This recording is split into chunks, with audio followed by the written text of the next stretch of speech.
The security guard never saw it coming. One second he had his hands up saying, "Sir, calm down." The next, 300 pounds of pure rage had him by the throat, lifted him off the ground like he was made of paper, and hurled him head first into the reception desk. The man didn't even flinch. He just kept walking, deeper into the ER, flipping over a crash cart with one hand, sending equipment crashing across the floor, roaring one name over and over like a war cry. Doctors ran. Nurses ran. Patients screamed and scrambled for the exits. Nobody stopped him. Nobody even tried.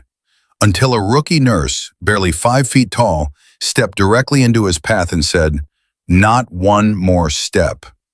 Before we go any further, if this is your first time here, please subscribe to our channel and hit that notification bell so you never miss a story like this one.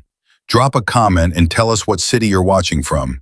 I want to see exactly how far this story has traveled. Now, let's go back to the beginning. It was 11:47 on a Tuesday night, and Coldbrook General Hospital was the kind of quiet that made your ears ring. Not peaceful quiet, tired quiet. The kind that settles into a building after hours of noise and urgency and human suffering, leaving behind only the hum of fluorescent lights and the distant beep of monitors that never, ever stop. Riley Morgan was standing at the nurse's station on the ground floor, filling out discharge paperwork for a patient in room 6 who had somehow managed to sprain both ankles falling off his back porch trying to chase a raccoon. She had been on shift since 7 that evening. It was now pushing midnight, and she still had 6 hours left to go. She was 28 years old. She had been a registered nurse for exactly 4 months. At Coldbrook General, that made her the newest person on the floor. The one who got handed the clipboards no one else wanted. The one who learned early on that asking questions was somehow both expected and resented at the same time. "Morgan," called Diane Chu from across the station. Diane was the charge nurse, a woman in her late 50s who had probably been born knowing how to read a patient's chart. She didn't look up when she spoke. She never did. "Bed 3 needs a blood draw. Lab's already chasing it." "I'm finishing the discharge for Mr. Halpern." "Bed 3, Morgan. Halpern can wait." Riley set down her pen, picked up the blood draw kit, and walked to bed 3 without another word. That was how it worked. You didn't argue. You didn't explain. You moved and you kept moving. And somewhere between the moving, you tried to remember why you had wanted to do this in the first place. She remembered, actually. She remembered clearly. But this was not the moment to think about that. Bed 3 was a 62-year-old woman named Constance Adler, who had come in with chest pains and was now watching a home shopping channel on the television mounted above her bed, with the intensity of someone defusing a bomb. "You're not going to find a vein," Constance told her without looking away from the screen. "Nobody ever does. I've got rolling veins. My last nurse tried 4 times. "Then let's make this the first time I get it right," Riley said, pulling up a stool. Constance finally looked at her. She had sharp brown eyes and the kind of face that had clearly been beautiful once and had since become something better, something with depth and character and the suggestion of 1,000 stories behind it. "You're young," Constance said. "I am. How long have you been doing this?" "Long enough," Riley said, which was not entirely a lie. She found the vein on the first try. Constance let out a breath that sounded like reluctant respect, and Riley labeled the tubes and pressed a piece of gauze to the woman's arm and told her the doctor would be in within the hour. She was halfway back to the nurse's station when she heard it. A sound. Not a voice exactly, more like a pressure wave, like the air itself had changed. And then the double doors at the far end of the ER burst open, and Thomas Kellerman walked in. And the word "walked" is doing an enormous amount of work in that sentence, because what Thomas Kellerman actually did was something closer to explode into the room. He was enormous, 6'4" easily, 300 pounds of solid, terrible grief, wearing a flannel shirt with one sleeve torn at the shoulder. His hands were the size of dinner plates. His face was red and wet, and twisted into an expression that went well beyond anger and into something rawer, something that looked almost like an animal that had been backed into a corner and had decided that the only way out was through. "Where is she?" he said. Not a question, an announcement. Several people in the waiting room stood up. Several others sat down very fast. A mother pulled her young son against her side and didn't let go. Derek Sims, the overnight security guard, stepped out from behind the reception desk. Derek was 43, 210 pounds, a former high school football player who had been doing this job for 9 years without a single incident he couldn't talk down. "Sir," Derek said using his calm voice, the one he'd perfected over a decade of situations like this. "Sir, I need you to lower your voice and tell me what you need." Thomas looked at him. Really looked at him, the way a person looks at an obstacle before they decide what to do about it. "I need to see Sarah Vance," Thomas said. "She works here. She's a nurse. She killed my brother."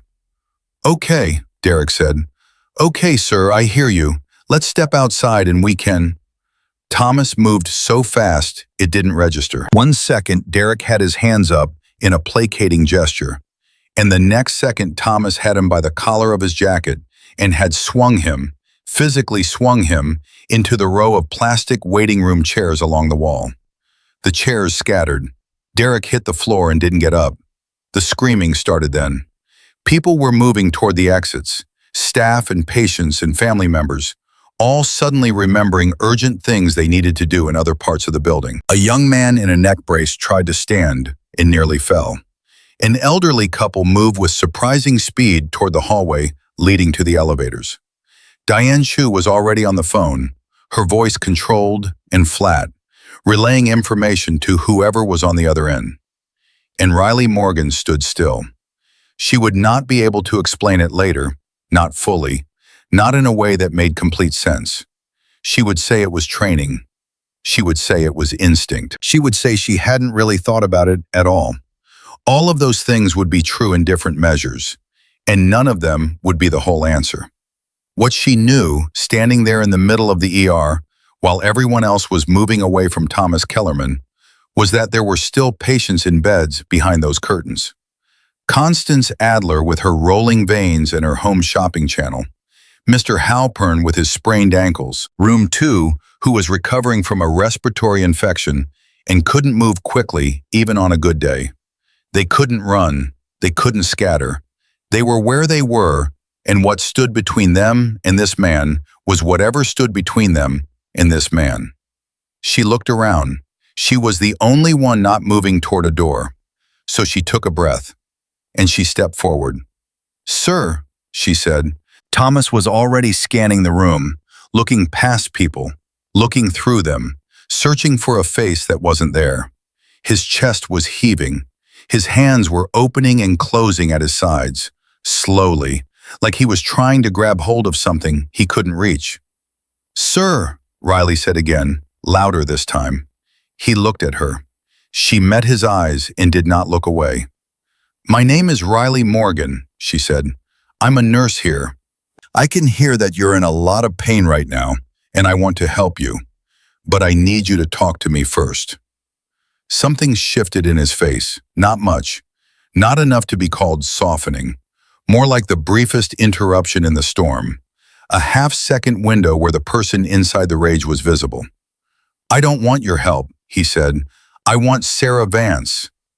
"I know, you told us, and I'm asking you to talk to me first, before anything else happens." She kept her voice even, steady, not loud, but not soft either. Exactly the same tone she used when she was telling a patient that a procedure was going to hurt, and there was no way around it. Thomas took a step toward her. The distance between them was maybe 15 feet. He closed half of it with that one step. "You don't understand what she did," he said. "Then tell me," Riley said. She did not move back. He stopped. He was breathing hard through his nose, his nostrils flaring, his whole body vibrating with something that had nowhere to go. "My brother," he said, "Marcus, he came in here 3 weeks ago. He was sick. He needed help. They said it was just stress, gave him pills, sent him home. His voice cracked on the last two words, and for a moment it was the only sound in the room. He died in his apartment 2 days later. His heart. They missed it. They all missed it. And she was the nurse who saw him. She was the one who was supposed to catch it. The room was very quiet. "I'm sorry," Riley said, and she meant it. She meant it in her bones. "I am genuinely sorry about your brother. What happened to him was wrong, and you deserve better, and he deserved better. Then you know why I'm here. I know why you came, but I need you to hear what I'm saying because this is important." She kept her eyes on his. "If you hurt anyone in this room tonight, it will not bring Marcus back, and it will take you away from everyone who still needs you." Thomas's jaw tightened. His hands closed into fists at his sides. Something moved through his face, a wave of something enormous and complicated. And for a moment, Riley genuinely believed it was going to work. Then a door opened behind her. She heard it. She heard the sound of footsteps, quick and careless. Someone walking without understanding what they were walking into. And she wanted to turn around and warn whoever it was. But she couldn't break eye contact. Not now. Not with this much writing on it. So she kept her eyes on Thomas and prayed. "Oh my God," said a voice behind her. A woman's voice, shaking. "That's him. That's Thomas Kellerman." Riley felt the shift before she saw it. She felt the moment the connection she'd been building collapsed, like a structure finally giving way. And then Thomas Kellerman's eyes moved from her face to the woman behind her, and everything changed. "Sarah," he said, and the word was not angry. It was something worse than angry. It was grief wearing anger's clothing. Riley turned. The woman behind her was in her mid-30s, dark-haired, wearing her scrubs and a lanyard with her hospital ID. She had gone the color of paste. Her hand was pressed against her mouth. She was backing up slowly, but slowly wasn't going to be enough, and they all knew it. "Sarah Vance," Thomas said again, and started moving. Riley moved first. She stepped sideways, putting herself in Thomas's path, her arms slightly out at her sides, not threatening, not defensive, just present, just an obstacle made of human flesh and conviction. "Stop," she said. He stopped. For one impossible second, he stopped. "Get out of my way," he said. "No." The word landed between them like a stone dropped in still water. Simple, flat, final. Thomas looked at her, and there was something almost like disbelief in his expression, like he genuinely could not process what he was seeing. This woman a foot shorter than him and 150 pounds lighter, standing here telling him no like it was the most natural thing in the world. "You don't know what you're doing," he said. "I know exactly what I'm doing," Riley said. "I'm asking you not to make this worse. For yourself, for your family, for Marcus. Don't say his name." "Thomas." She said his name quietly, the way you say the name of someone you're trying to reach through a very thick wall. "There are people in this room who are sick. There are people behind those curtains who can't move. Whatever you think Sarah Vance deserves, those people don't deserve to be here for it." Something moved through his face again. That same wave, that same complicated internal weather. "You want to talk about what happened to Marcus," Riley said. "I will talk to you about it. I will sit with you and listen to everything you want to say, but not like this." Behind her, she could hear Sarah Vance crying softly. She could hear the distant sound of the elevator opening, which meant either security or police or both. And she was desperately hoping it was enough. She could hear her own heartbeat, which was fast, but not panicked, which surprised her. Thomas looked past her at Sarah. His chin was trembling. "She didn't even remember him," he said. His voice had broken open, raw and wet. "I called her. I called the hospital. I asked to speak to the nurse who had seen him. She picked up and I told her who I was, and she didn't even remember his name. She saw so many patients she didn't remember my brother's name.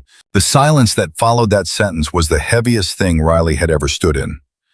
That must have been devastating, she said softly. He mattered, Thomas said.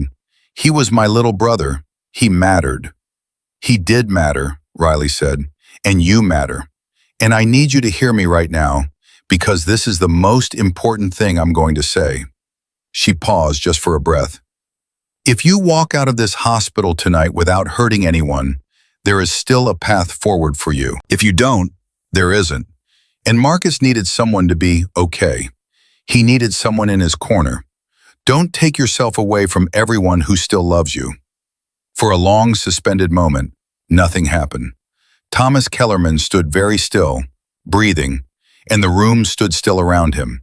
And Riley Morgan stood at the center of it all, not moving, not flinching, watching his face the way you watch a fire and try to judge which way it's going to spread. And then something happened that nobody in that room was expecting. His knees buckled. Not violently, not dramatically, just a slow, terrible giving way, like a building that had been compromised for a long time and had finally decided it was done standing. He went down to his knees on the ER floor, his huge hands pressed flat against the linoleum, his shoulders shaking, and the sound that came out of him was not a roar and not a scream, but something much worse, something low and broken and entirely human. He was crying. Riley crossed the distance between them and crouched down in front of him, putting herself at his eye level, and she placed her hand on his forearm, gently, the way she'd been taught to do for patients in distress, and she said, "I've got you. You're okay. Let it out." The ER doors opened behind her. She heard boots on the floor, the crackle of a radio, a voice saying something clipped and official. She didn't look up. "Don't hurt him," she said clearly, loud enough to be heard. "He's not a threat right now. He's grieving. Please." There was a pause, a consultation, and then the footsteps slowed. Thomas Kellerman knelt on the floor of the Colebrook General ER and cried for his brother, and Riley Morgan stayed beside him and did not let go, and around them the night shift held its breath. Later, much later, when statements had been taken and Derek had been checked out and cleared, and Thomas had been escorted, carefully and without incident, to a police vehicle, Diane Chu walked up to Riley at the nurse's station, where she had returned to finish Mr. Halpern's discharge paperwork, because the paperwork still needed doing regardless of what else had happened.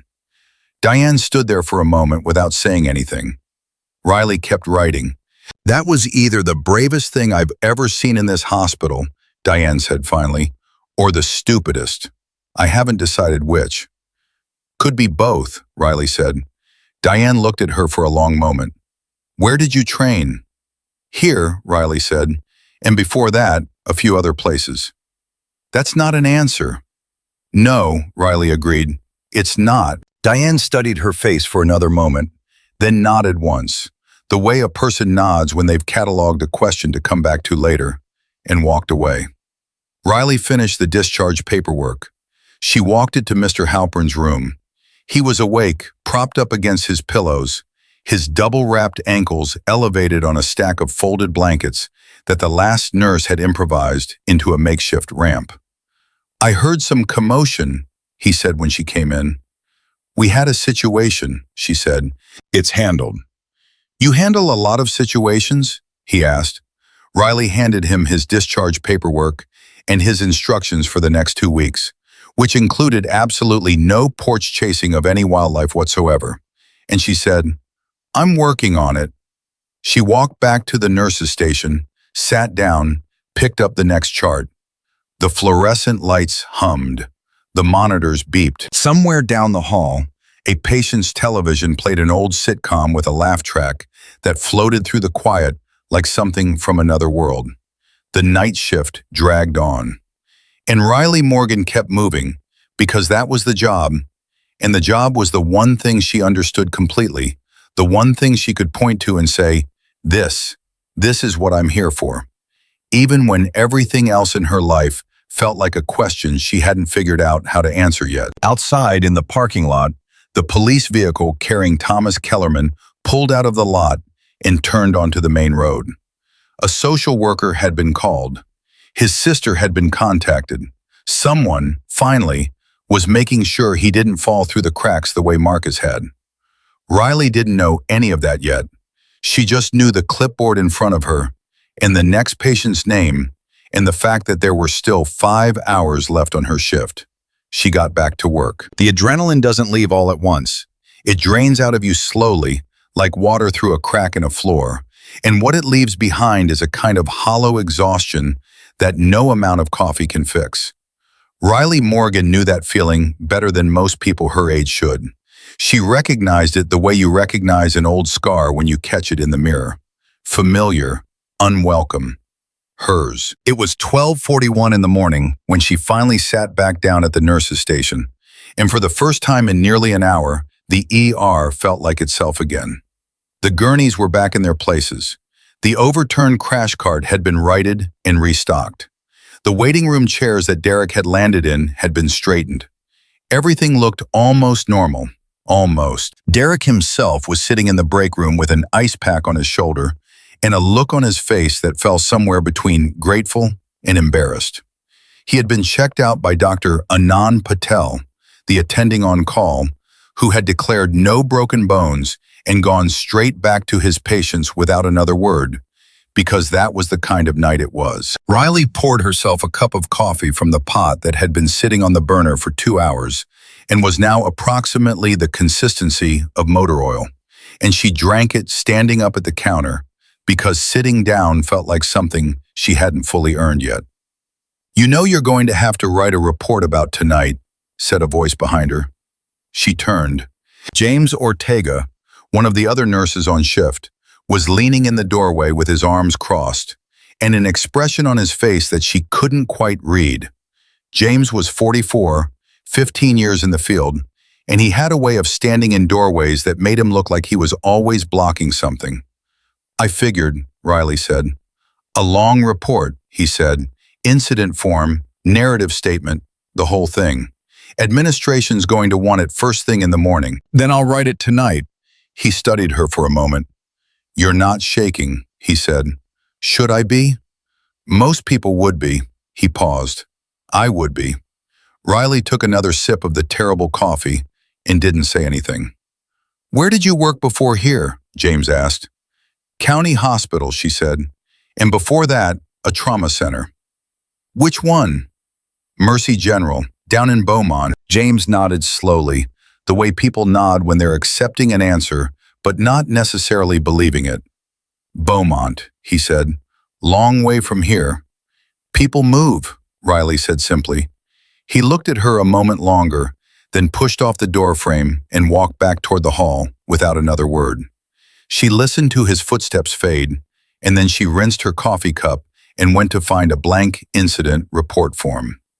It was 12:58 when Sarah Vance found her. Riley was at the nurse's station, pen in hand, staring at the first line of the report. She heard footsteps approach, looked up, and recognized the woman immediately, even though she'd only seen her for about 30 seconds earlier, because some moments burn people into your memory, whether you want them to or not. Sarah Vance looked different now than she had in those terrifying seconds in the hallway. She had fixed her hair and washed her face, and she was holding herself carefully, the way a person holds themselves when they're worried that if they loosen their grip on themselves even slightly, they'll fall apart entirely. "I wanted to thank you," Sarah said. Her voice was steady but thin, like a wire pulled close to its breaking point. "You don't need to," Riley said. "I do." Sarah sat down in the chair across from her, uninvited but somehow not intrusive. "I need to say it to your face. What you did tonight, standing between me and him like that, I don't have words for it." Riley put her pen down. "Are you okay?" Sarah let out a breath that was almost a laugh. "Not really, no." She looked down at her hands. "I've been in this job for 11 years. 11 years, and I have never had someone come after me like that. Come in here looking for me specifically." She paused. "His brother, Marcus Kellerman. I keep trying to remember him. I've seen 900 patients in the last year alone. I want to remember him, and I can't. That's not a character flaw, Riley said. That's the volume of this job. Tell that to Thomas Kellerman. The name dropped between them like a stone. He's not wrong that something went wrong, Sarah continued quietly. I've been looking at the records. Marcus came in with fatigue and chest tightness. We ran an EKG, it was borderline, and the attending signed off on it as non-cardiac. I discharged him based on that. But there was a follow-up flag in the system that never got to his primary care. Her voice had gone very flat. It fell through. He should have had a follow-up within 48 hours. He didn't. And 2 days later, he had a massive cardiac event at home. Riley didn't say anything for a moment. She just let the weight of it sit there. That's not just your fault, Riley said finally. No, Sarah said, but it's also not my fault. That's the part I'm going to have to live with. She looked up. How do you do it? How do you stand there in front of something that terrifying and stay that calm? Riley picked up her pen again and looked at the report form. I don't think about the fear, she said. I think about what needs to happen next. If you're thinking about what comes next, there's no room for the fear. Sarah watched her for a moment. Did someone teach you that? Yeah, Riley said. Someone did. She didn't say who. And Sarah, to her credit, didn't ask. It was 1:17 in the morning when Riley finished the incident report. She read it over twice, corrected one word, and slid it into the overnight administration folder. Then she went back to her patients because there were still 4.5 hours left on her shift, and the hospital didn't stop for anyone's drama. Room 4 was a 17-year-old boy named Caleb, whose appendix was scheduled for removal first thing in the morning, and who was currently staring at the ceiling with the specific existential dread of a teenager who had never had surgery before and was absolutely not going to admit how scared he was. Your vitals look good, Riley told him, checking his IV line. Great, he said flatly. You've had your questions answered by the surgical team? They said it's routine. It is. They said that like it was supposed to make me feel better. He finally looked at her. He had dark circles under his eyes and a half-eaten bag of chips on his bedside table that someone must have confiscated right after, because you couldn't eat before surgery. But he'd clearly gotten into it before they caught him. Is it actually routine? Like, do you actually know that? Or is that just what everyone says? Appendectomies are one of the most performed surgeries in the country, Riley said. The risks are low, the recovery is fast, and Dr. Patel has done more of them than he probably wants to count. You're going to be fine. Caleb looked at her. You seem like someone who doesn't lie to make people feel better. I try not to, she said. He nodded slowly. Then I'll believe you. She checked his chart one more time, told him to try to sleep, and moved on. She was back in the hallway at 1:34 when her phone buzzed. She checked it. A text from a number she didn't recognize. 4 words. I know who you are. Riley stood very still in the hallway, reading the message twice, 3 times. Her face didn't change. Her breathing didn't change. But something behind her eyes went very quiet, very focused, the way it had earlier when she'd stepped in front of Thomas Kellerman. She put her phone in her pocket and kept walking. At 1:49, Diane Chu pulled her aside near the medication room. Administration got a call, Diane said, keeping her voice low, from a reporter, Channel 7 News. Apparently someone filmed part of what happened tonight and posted it online. Riley felt something cold move through her chest. How much did they get? Enough. You're clearly visible. There's already a comment thread. Diane paused. They're calling you the hero nurse. It's got about 12,000 views. It's been less than 2 hours, Riley said. I know. I don't want to be on the news, Diane. Diane looked at her steadily. That's going to be a complicated thing to avoid at this point. She tilted her head slightly. Any reason in particular why? Riley met her eyes. I'm a private person. Most private people don't stand in front of 300-pound men in crisis. Well, Riley said carefully, I'm a complicated private person. Diane didn't smile, but something moved in her face, a flicker of something that might have been respect or might have been suspicion, and Riley honestly could not tell which. Administration is going to want to speak with you tomorrow, Diane said. HR, risk management, and the chief nursing officer. Probably 9 o'clock. I'll be there. Riley. Diane said her name the way someone says it when the next sentence is important. If there's anything they're going to find when they pull your file that you'd rather not be surprised by in a conference room, it would be better to know about it tonight. The moment stretched between them. My credentials are clean, Riley said. My license is current. My references all checked out when I was hired. Diane held her gaze. That's not exactly what I asked. I know, Riley said, and she walked back to her station. It was 2:26 in the morning. The ER was in that specific deep night lull where the worst cases had either been stabilized or moved to other floors, and the new emergencies hadn't arrived yet. The night had the texture of held breath. Riley was updating patient notes in the computer system when James appeared beside her again, which was becoming a pattern she wasn't sure she appreciated. Someone's looking for you, he said. She looked up. Who? Guy in the waiting room, not a patient, says he's Thomas Kellerman's brother-in-law. Says Thomas has a sister and she wants to know if there's any way to talk to the nurse who helped him tonight. Something shifted in Riley's chest. Not quite softness, something adjacent to it. Tell him I'll come out in 5 minutes, she said. The man in the waiting room was named Victor Cruz. He was in his 30s, wearing a jacket with a landscaping company logo on the chest, and he had the look of someone who had been woken up by a phone call and had been in continuous motion ever since. He stood up when Riley came through the doors. You're her? He said. You're the nurse who talked him down? Riley Morgan, she said. You're Victor? Yeah, I'm Tommy's brother-in-law. His sister's name is Carla. He ran a hand over his face. She's with him at the station right now. They're not charging him yet. They're trying to figure out the situation. But she wanted me to come find you and she wanted to say thank you. She wanted you to know that Tommy he's not usually. He stopped, tried again. He's been a wreck since Marcus died. Marcus was the youngest. Tommy practically raised him. Their mom died when Marcus was 9, and Tommy he stopped again. His jaw was tight. He stepped up, Riley said quietly.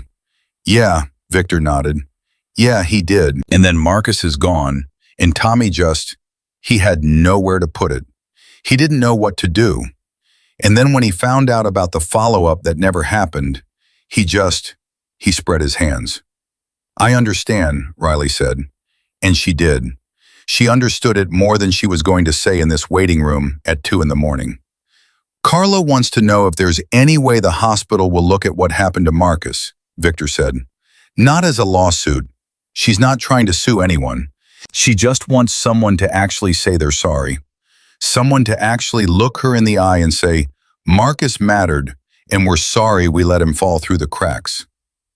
Riley looked at this man with his landscaping jacket and his exhausted eyes and said, I can't make promises on behalf of the hospital, but I can tell you that if Carla writes a formal letter to patient advocacy, and if she asks specifically for a face-to-face meeting with a patient experience coordinator, I believe they will hear her. And I will personally make sure her letter gets to the right desk. Victor stared at her for a second.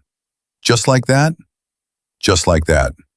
He exhaled, a long, slow, complicated exhale. Tommy could have really hurt somebody tonight. I know. He could have hurt you. I know that too. Victor shook his head slowly. Why didn't you run? Everybody else ran. Riley thought about that for a moment, genuinely thought about it. Because someone had to stay, she said finally, and I was there. He shook her hand, both of his wrapping around hers, and he thanked her again, and then he walked back out through the ER doors into the night. Riley stood there for a moment after he left. She took out her phone and looked at the text message again. 4 words, "I know who you are." She stared at it, then she put it back in her pocket and walked back inside. It was 3:04 in the morning, and the hospital had that deep night feeling of a ship at sea, the sense that the whole world had contracted to these walls and these lights, and these people moving quietly through the hours between midnight and dawn. Riley was doing a med pass in room 7 when she heard voices in the hallway. Raised voices, which was unusual at this hour. She finished what she was doing, noted it in the chart, and stepped out. Dr. Kevin Marsh, the hospital's associate medical director, was standing at the nurse's station. He was in his 50s, silver-haired, and he had the particular energy of a man who had been pulled out of bed for something he had not anticipated and was working hard not to show it. He was talking to Diane, and Diane was talking back with the measured calm of someone who had been doing this long enough not to be impressed by anyone's title. Riley stopped walking when she heard her own name. "I need to see her personnel file tonight," Marsh was saying. "Tonight, Diane, not tomorrow morning." "That's an HR function," Diane said. "You know that. I can't pull her file, and you can't make me. What I know is that we have a video going viral of a nurse from this hospital physically intervening in a violent situation. And I don't know anything about her background. Nothing. She's been here 4 months, and she might as well have appeared out of thin air." "Dr. Marsh." He stopped. Riley had spoken from 10 feet away, her voice even, her posture relaxed. Both of them looked at her. "I'll answer your questions," she said. "Whatever you want to know, you can ask me directly. You don't need my file to have a conversation." Marsh looked at her for a long moment. In the silence, the overhead light hummed. A monitor beeped somewhere down the hall. The whole building breathed around them. "My office," Marsh said. "Now." Diane caught Riley's eye as she walked past. Her expression said absolutely nothing, which was somehow more communicative than if it had said something. The office was a small, square room with a desk covered in paper and a dying plant in the corner that someone had clearly given up on. Marsh sat behind the desk. Riley sat in front of it. Neither of them bothered with the formality of him offering her anything to drink. "Your application said you worked at Mercy General in Beaumont," Marsh said, opening a folder in front of him. "That's correct. I spoke to their HR department tonight." He paused, letting the pause do work. 45 minutes ago. There's no record of a Riley Morgan on staff there in the last 5 years. The room was very quiet. "There wouldn't be," Riley said. "I worked there under a different name." Marsh stared at her.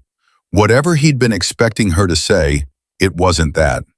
"I beg your pardon?" "My name was different when I worked there. I had it legally changed 2 years ago. All of my credentials transferred under the new name. My license is current, my certifications are current, and everything I submitted to this hospital when I applied was accurate and truthful." She held his gaze. "What was not on my application, because it wasn't asked and because it's not legally required, is my prior name or the reason I changed it." Marsh sat back in his chair. He looked like a man who had come into a room with a plan and found that the plan no longer applied. "What was your prior name?" "That," Riley said quietly, "is a question I'd prefer not to answer in this office at 3 in the morning without a union representative or legal counsel present. With respect." The silence stretched. "Are you in some kind of trouble?" Marsh asked finally, not hostile, genuinely asking. "I was," Riley said. "I'm not anymore, or I'm trying not to be. Coming here was part of that." Marsh rubbed his face with both hands. He looked tired in a way that went beyond tonight. "The video," he said. "By morning it's going to be everywhere. Your face, your name, this hospital. You understand that." "I understand. If there's anything in your background that's going to become a problem when the media starts digging." "There may be," she said. "I won't pretend otherwise. But whatever there is, it has nothing to do with my ability to do this job. And tonight, in that ER, I did this job. Another silence. Outside the office, somewhere in the building, a phone rang and was answered. A door opened and closed. "You saved that woman," Marsh said finally. "Sarah Vance, and probably two or three others who couldn't move fast enough." He tapped the folder in front of him. "That is also a fact." "Yes," Riley said, "it is." He looked at her for a long time. Then he closed the folder. "Be in HR at 9 o'clock, he said. "Bring whatever documentation you have. We'll have a conversation with legal present, and we'll sort it out." He paused. "And Morgan, whatever it is you're running from—" He stopped himself, started again. "This hospital does not abandon people who do the right thing. That is also a fact." Riley nodded once. "Thank you," she said. She walked back out into the hallway, back into the particular fluorescent quiet of 3:30 in the morning, and she stood for a moment at the nurse's station and breathed. James was at the far end of the hall, checking a chart. He glanced over at her. "Everything okay?" he called. "Fine," she said, and then she sat down and picked up the next chart and got back to work, because that was the only thing she knew how to do. It was 4:02 when the text came again. Same number, different message this time, longer. "I saw the video. I know it's you. I've been looking for you for 18 months. We need to talk before this gets worse for both of us. You know what I mean." Riley read it once. She did not read it again. She took a screenshot, put her phone face down on the desk, and stared at the chart in front of her without seeing a single word on it. Outside in the dark, in the early morning, the city kept going, indifferent and enormous. Somewhere in a police station 3 miles away, Thomas Kellerman sat with his sister and waited for whatever came next. Somewhere in the hospital, Sarah Vance was finishing her own shift, carrying what she was carrying.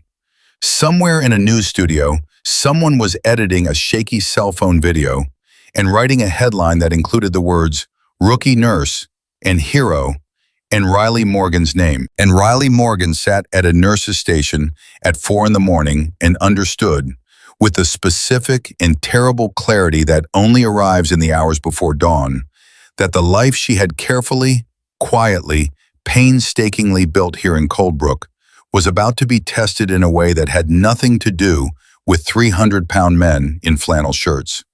Something was coming, something she had been outrunning for a long time, and this time she wasn't sure she could outrun it again. She did not sleep.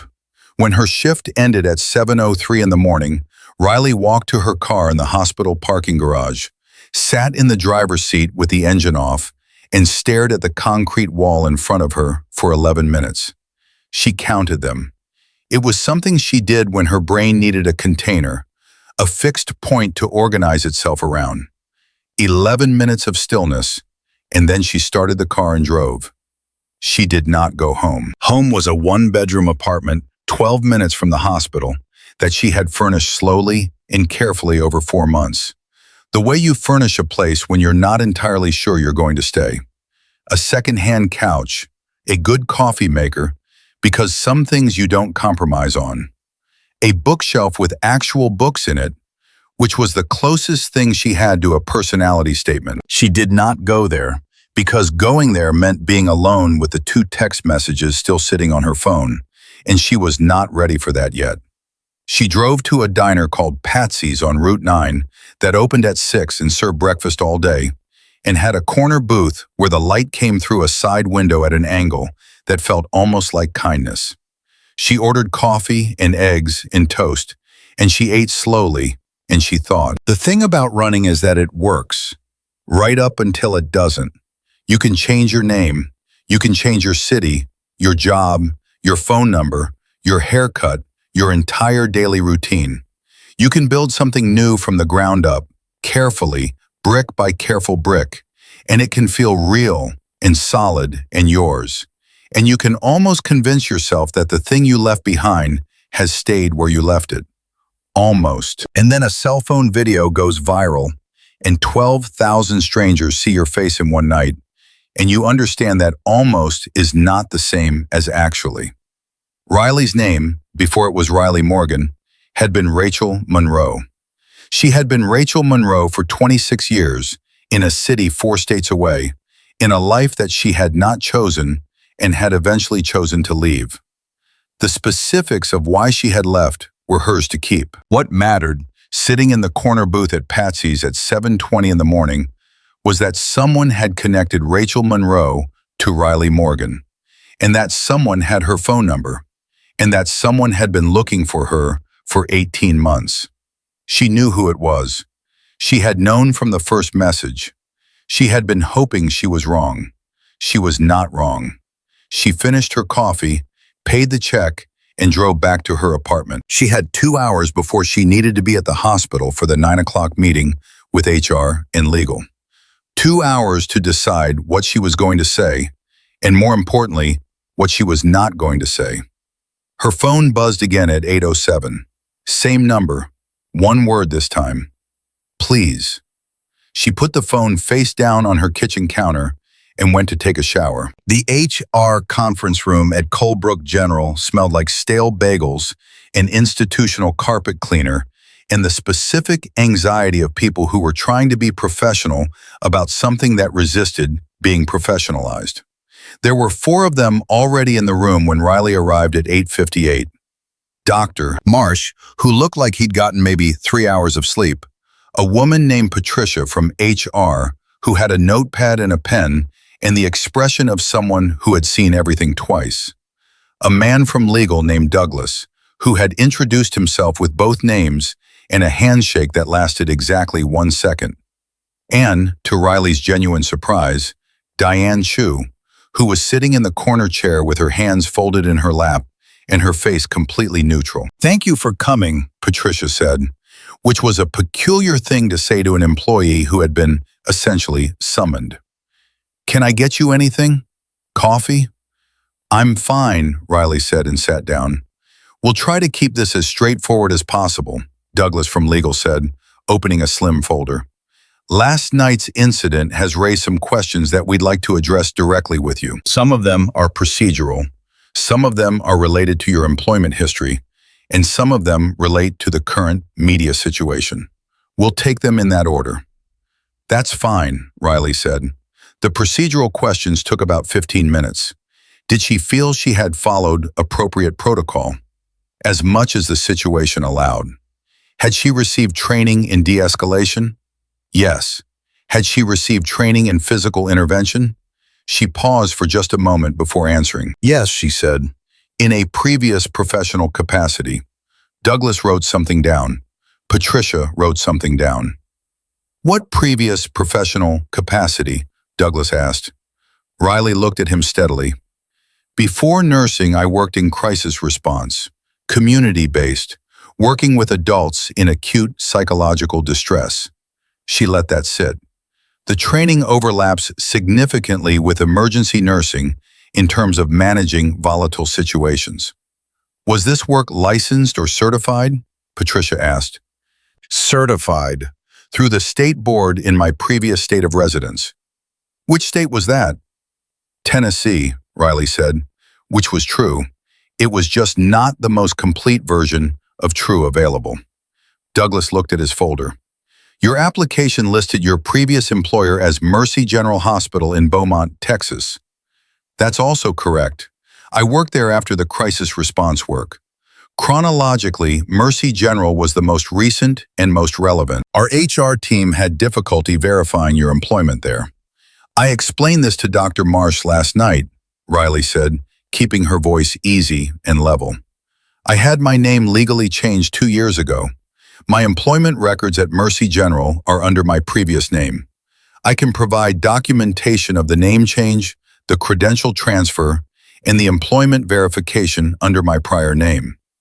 She reached into the bag she'd brought and placed 3 documents on the table. The legal name change certificate, her nursing license showing the transfer notation, and a letter on Mercy General letterhead confirming her dates of employment, signed by their director of nursing, which she had requested and received when she'd first applied to Colebrook General, precisely because she had known this moment would eventually come. Patricia picked up the letter. Douglas picked up the license. Dr. Marsh watched Riley. Your prior name, Douglas said. For the record, Rachel Monroe, she said. The name felt strange in her mouth, like a coat she'd outgrown. Everyone in the room wrote it down. She watched them write it and felt the particular vulnerability of a thing you've been protecting being written on someone else's paper. Is there any reason, Douglas said carefully, that the name change would be of concern to this hospital from a legal or liability standpoint? No, Riley said. The name change was personal. It was not related to any legal proceeding, any professional sanction, or any criminal matter. My record is clean under both names. The room was quiet for a moment. Then Diane spoke, for the first time since Riley had entered. I can speak to her performance over the past 4 months, Diane said, not looking at anyone in particular, addressing the table as a whole. She has not missed a shift. Her patient satisfaction scores are in the top 15% of new hires. She has received 2 commendations from attending physicians for clinical judgment. And last night she prevented what could have been a catastrophic situation in our ER without injury to herself, to any patient, or to any other staff member. She paused. I'd suggest that the record speaks for itself. Another silence. Patricia was looking at the employment letter. Douglas was looking at his folder. Dr. Marsh was still looking at Riley. The media situation, Dr. Marsh said. The video. It's been picked up by 3 major outlets this morning. Channel 7, CNN affiliate, and one of the national morning shows has already reached out to our communications office. He leaned forward. The hospital's position is that we are proud of the care and courage demonstrated by our staff. But we need to know, Riley, before we issue any statement or allow any media access, whether there's anything in your background that's going to surface in a way we're not prepared for. This was the moment. She had known it was coming since she'd sat down. She had decided, somewhere between the shower and the drive to the hospital, what she was going to say. There may be a story, she said, not about anything I did wrong, about why I changed my name and why I left Tennessee. It's a personal situation.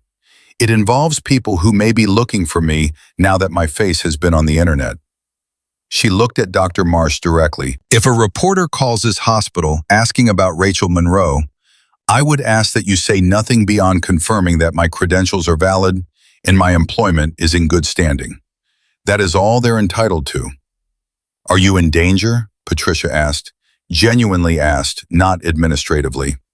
I don't believe so, Riley said, but I'm monitoring it.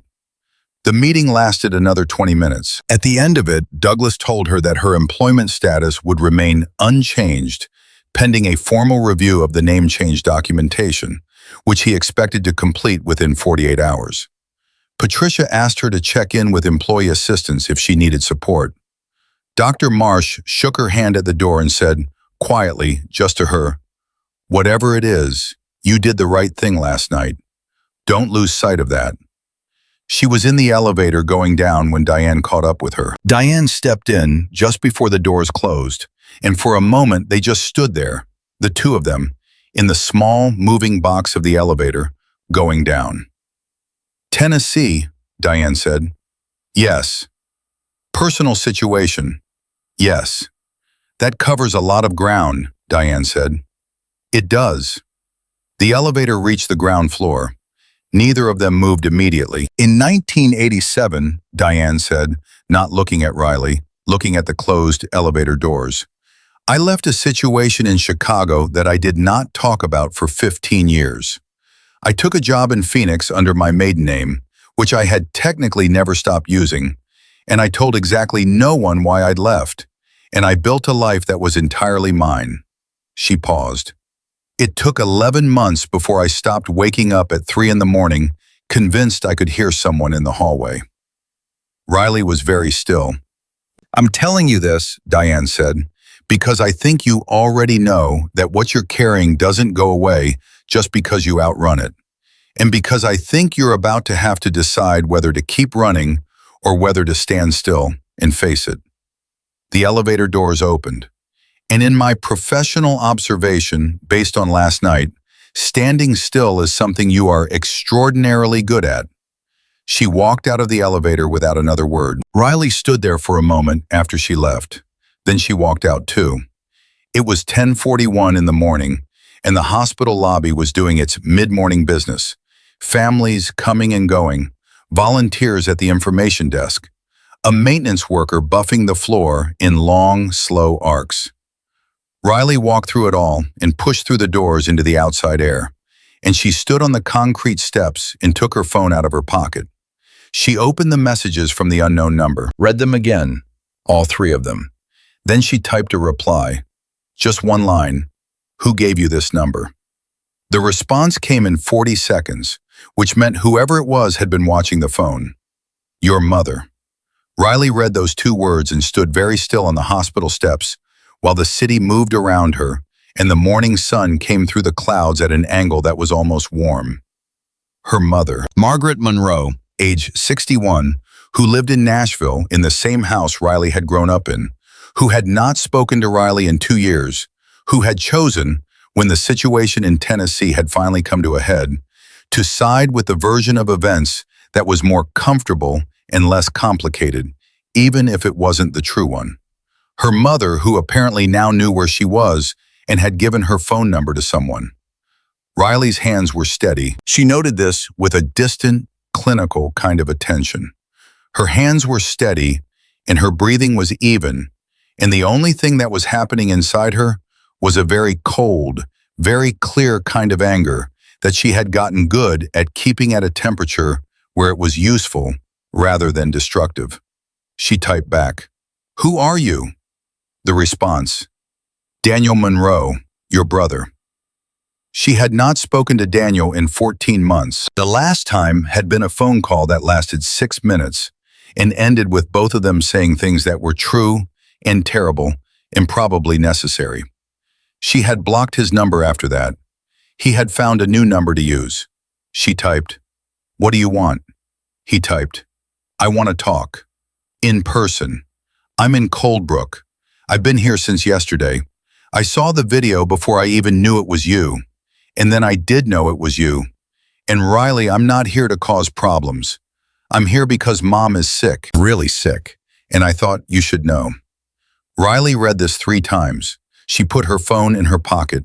She walked back inside the hospital. She went to the cafeteria, got a cup of coffee, sat down at a table near the window, and stared out at the parking lot. Her mother, sick. She thought about Margaret Monroe, who was both the reason she had survived her childhood and one of the reasons she had needed to survive it, who had made chicken soup when Riley was sick and had also, in the same breath and over the same years, made choices that had consequences she would not acknowledge, who was complicated in the way all mothers are complicated, and also in some ways that were more specific and harder to forgive. Sick. She took out her phone again. "What kind of sick?" she typed. "Cardiac," Daniel wrote back. "Heart failure. Diagnosed 4 months ago. She's stable for now, but it's progressive. She's been asking for you." Riley looked at that sentence. She's been asking for you. She sat with it the way you sit with something that's too heavy to pick up and too important to walk away from. She typed, "Where are you staying?" He sent her the name of a motel on Route 9, about 3 miles from the hospital. She knew the motel. She'd driven past it 100 times. She typed, "Give me 2 hours." She finished her coffee. She called her landlord to ask if the maintenance issue in her bathroom had been resolved.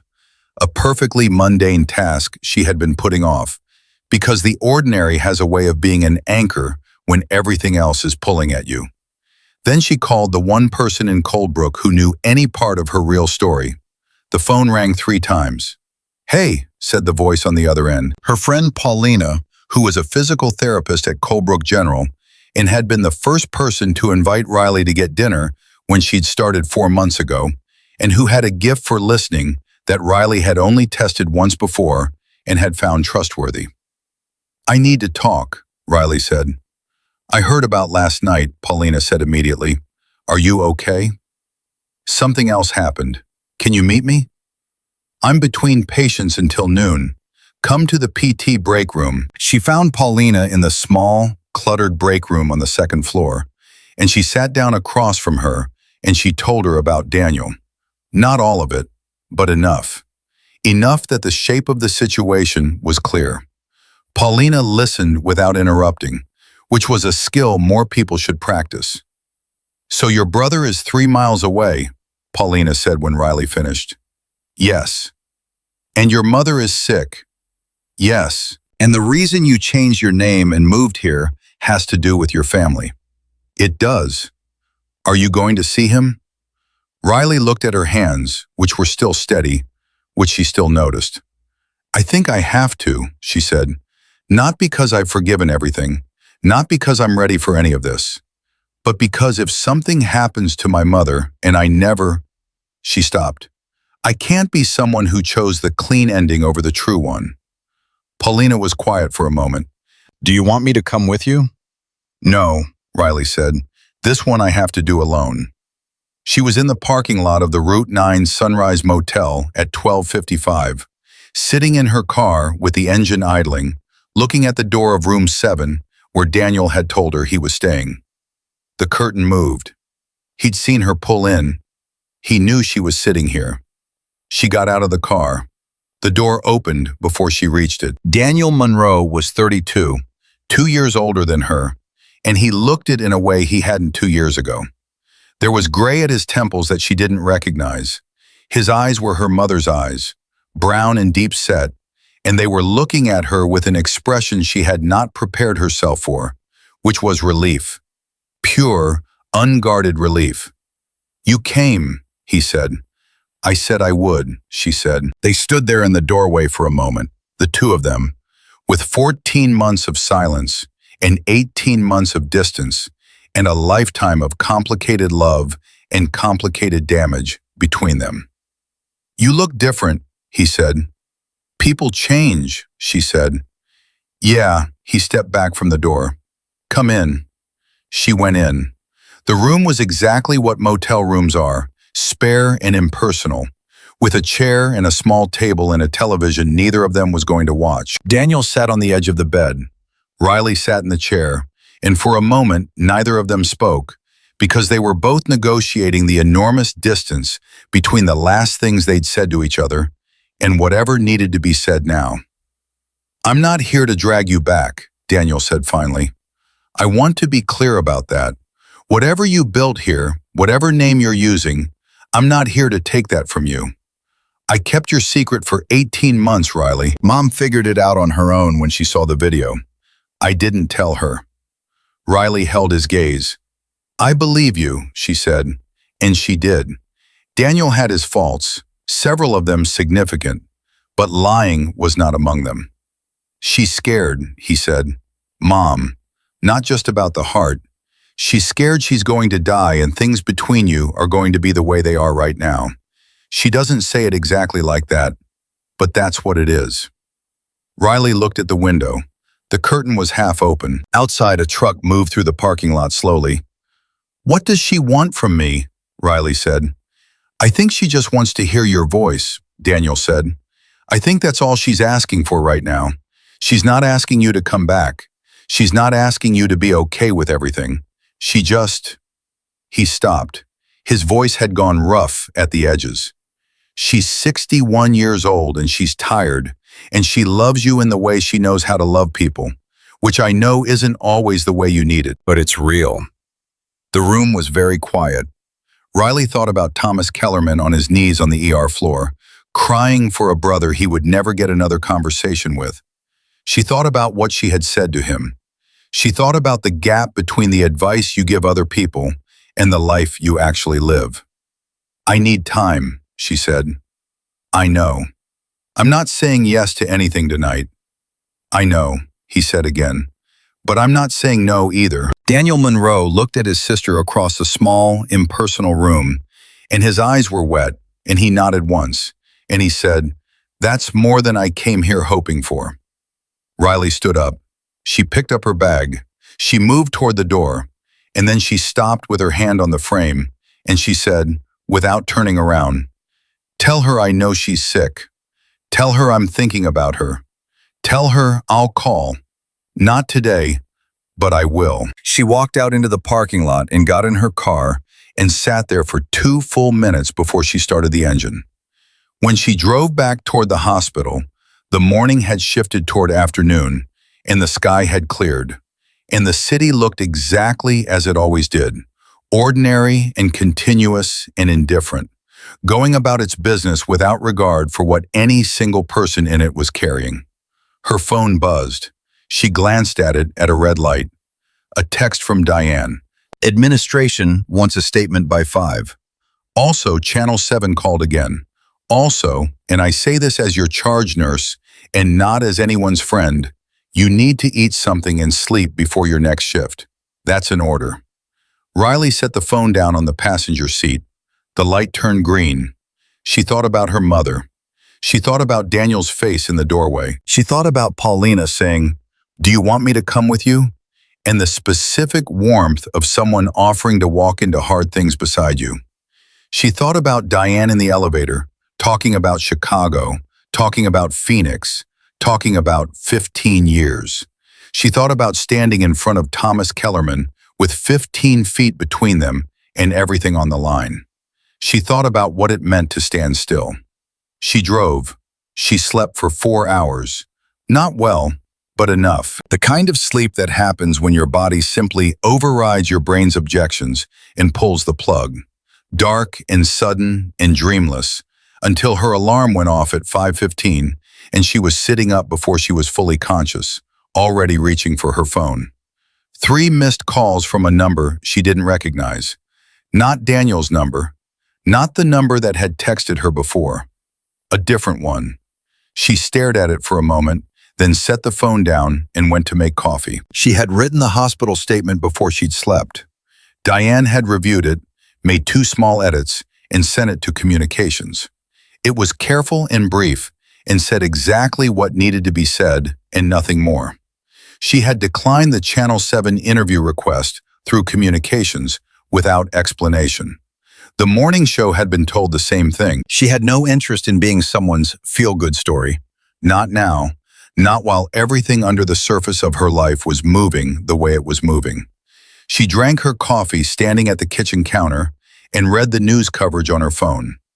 The video had been viewed 400,000 times by Wednesday morning. The comments were what comments always are, a mix of genuine emotion and manufactured outrage, and people who had never been in an emergency room telling each other exactly what they would have done. Someone had identified her name from her hospital badge, which was visible for about 2 seconds in the video. Someone else had started a thread trying to find out more about her. The thread had 47 replies. Riley read 3 of them and put her phone face down on the counter. She was out the door by 6:05. She arrived at the hospital at 6:22, changed into her scrubs, and was at the nurse's station at 6:30, 12 minutes before her shift officially started, because she had learned early in her nursing life that the best way to own a difficult day was to get there before it did. Diane was finishing the overnight handoff notes. She looked up when Riley sat down, took in her face with the practiced efficiency of someone who read people for a living, and said simply, "You look like you slept. 4 hours. Better than nothing." Diane slid a folder across the desk.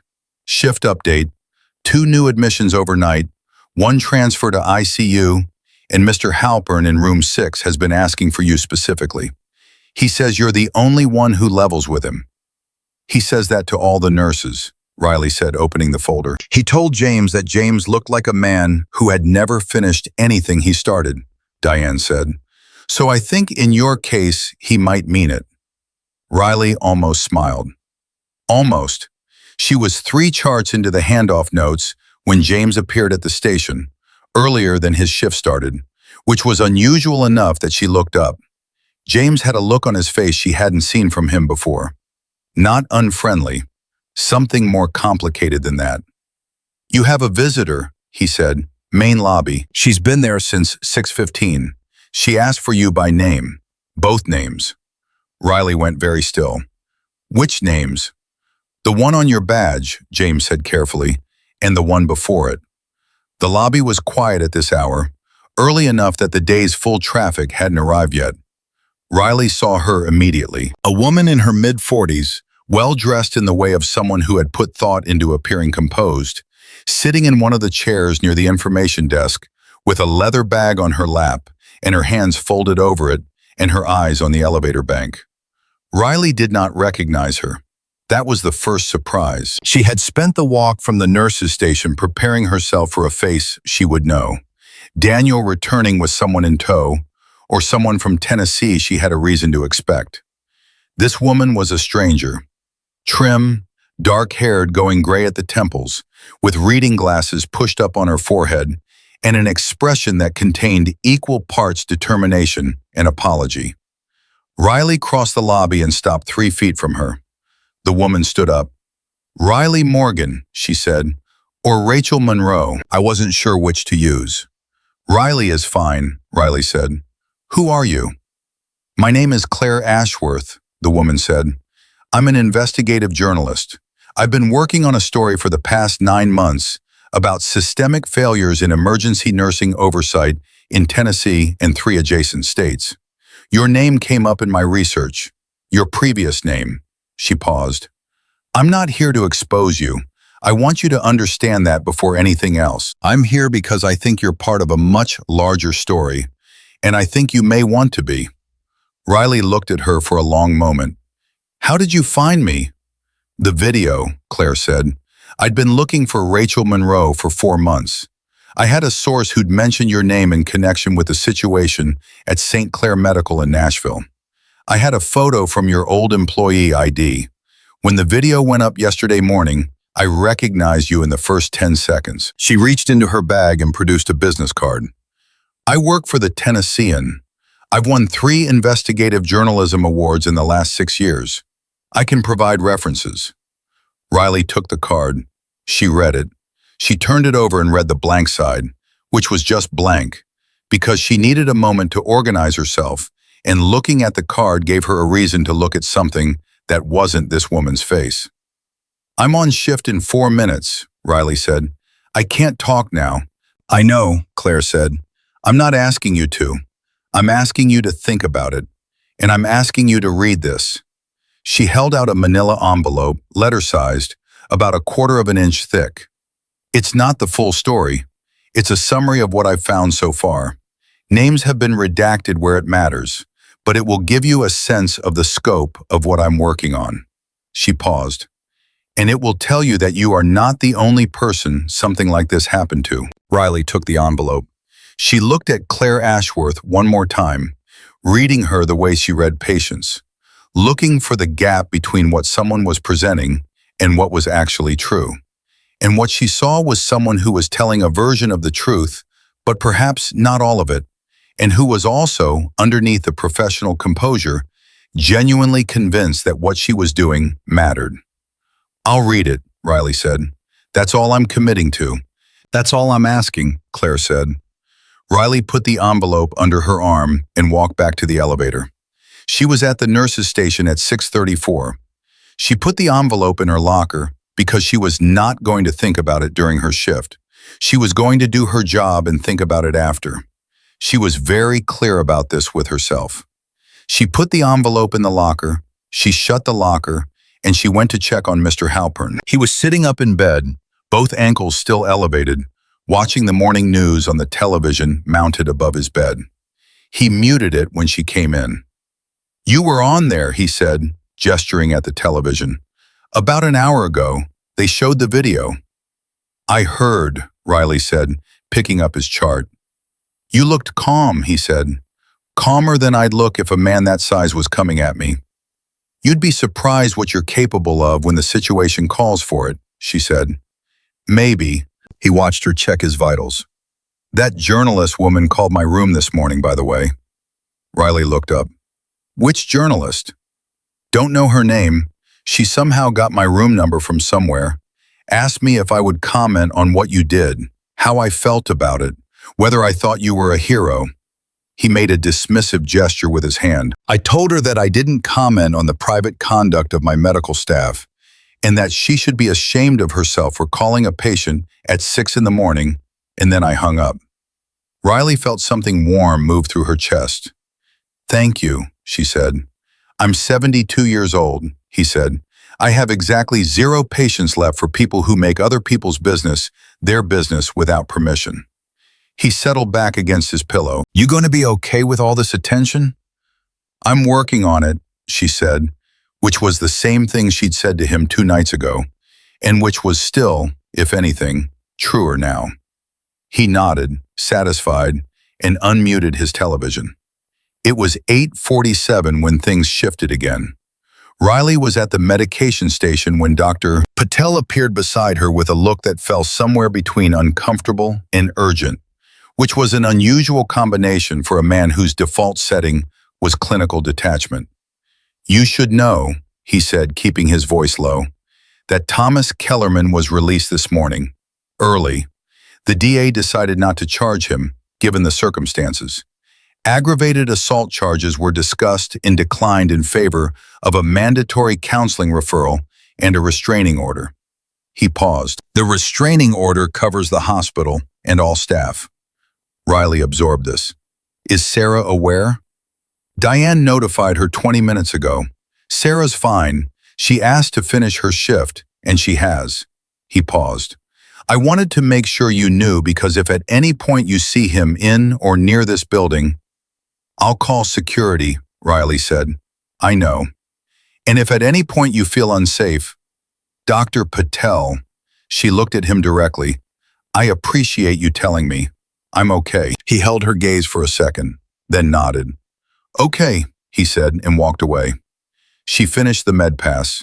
She updated the charts. She moved through the morning the way she always moved through it, task to task, patient to patient, her external rhythm steady, even as the interior of her was processing everything in parallel, everything happening at once. The envelope in her locker, and the journalist in the lobby, and Thomas Kellerman walking free somewhere in the city, and Daniel in his motel room 3 miles away, and her mother in a house in Nashville with a failing heart. It was 10:09 when she heard the commotion near the triage desk. Not violence this time, different.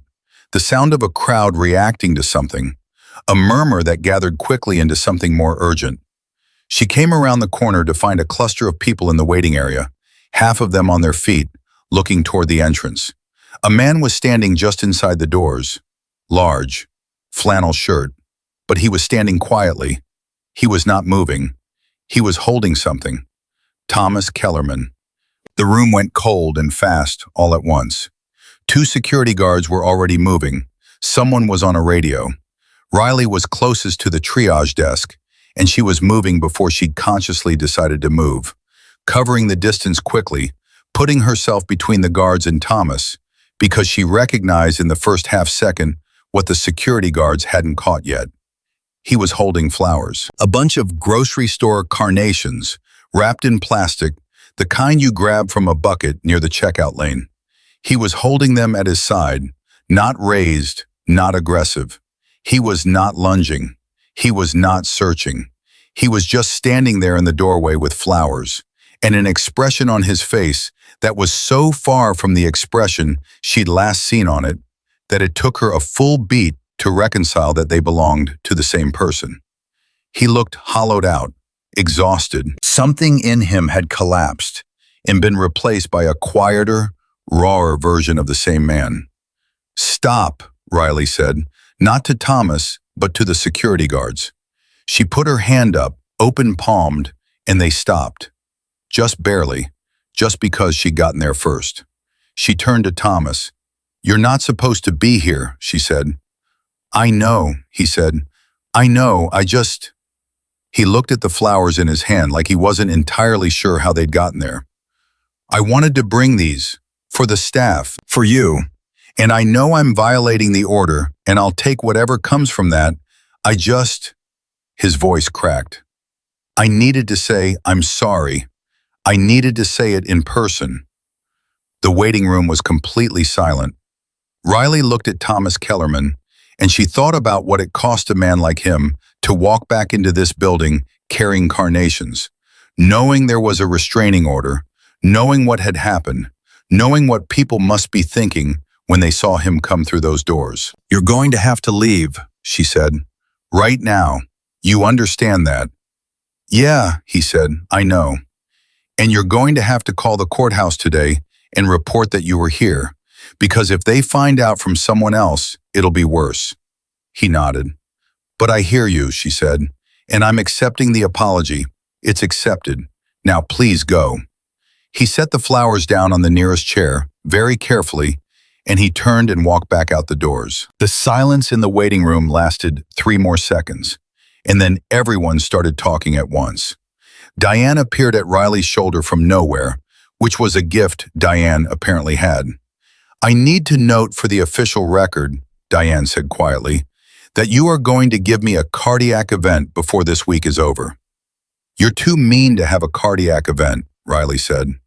Diane made a sound that was either offense or agreement and went back to the nurse's station. It was 11:30 when Riley's shift break came, and she sat in the break room and opened the manila envelope from Claire Ashworth.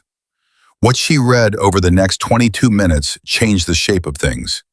It was a summary, as Claire had said, 12 pages, single-spaced, with names redacted in several places and left intact in others. It outlined a pattern across 4 hospitals in the Tennessee and Kentucky region, a pattern of documentation errors, of follow-up protocols that existed on paper and failed in practice, of patients who had come in and been seen and discharged and never adequately connected back to primary care afterward.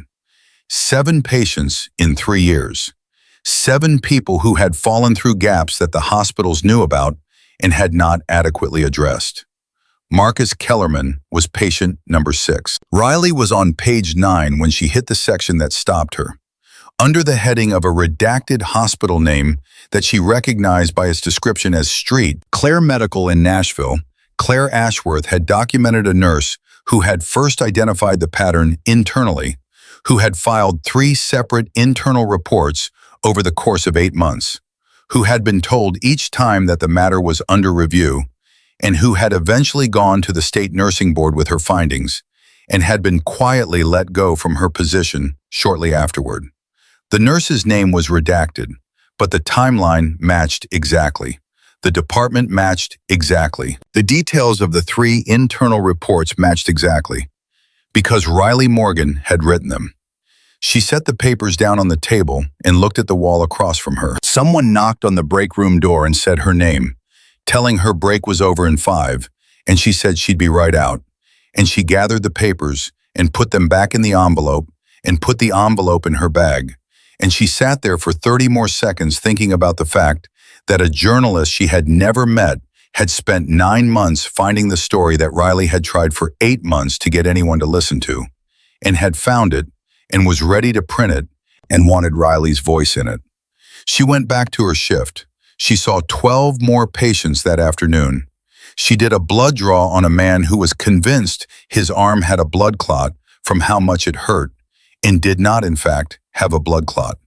She changed a dressing on a woman who had a post-surgical wound that was healing cleanly. She held the hand of an 80-year-old man who had been brought in alone and had no family listed on his chart, and who was frightened in the specific way that people who have been self-sufficient their entire lives become frightened when they suddenly aren't.